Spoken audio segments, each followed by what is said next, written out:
السلام علیکم دوستوں، امید ہے کہ آپ سب لوگ خیریت سے ہوں گے۔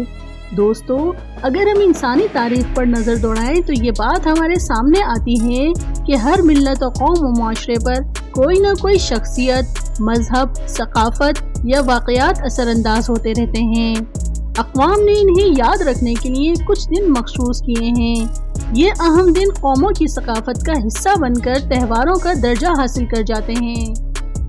دیکھا جائے تو ہر اقوام میں کوئی نہ کوئی دن منسوب ہے اور ہر آنے والا مہینہ تہواروں، خوشیوں، غموں، تجربات اور یادوں کے نقوش مرتب کر رہا ہے۔ دوستوں، ہر سال 14 اگست کو پاکستان کی آزادی کا دن قومی تہوار کے طور پر بڑے دھوم دھام اور انتہائی جوش و خروش سے منایا جاتا ہے۔ اس دن پورے ملک میں شہروں کو انتہائی شاندار طریقے سے سجایا جاتا ہے۔ صدر پاکستان اور وزیر اعظم قومی پرچم بلند کرتے ہوئے اس بات کا عہد کرتے ہیں کہ ہم اس پرچم کی طرح اس وطن عزیز کو بھی عروج و ترقی کی بلندیوں تک پہنچائیں گے۔ سرکاری و نیم سرکاری عمارات میں چراغاں ہوتا ہے اور سبز ہلالی پرچم لہرایا جاتا ہے۔ پورے ملک میں سبز ہلالی پرچم پوری آب و تاب سے بلندی کا نظارہ پیش کر رہا ہوتا ہے۔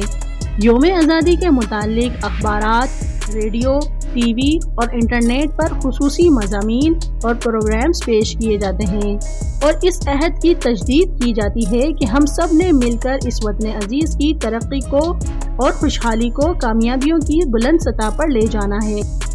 تمام صوبوں میں مرکزی مقامات پر تقاریب کا انعقاد کیا جاتا ہے اور ساتھ ساتھ ثقافتی پروگرامز کا بھی انعقاد کیا جاتا ہے۔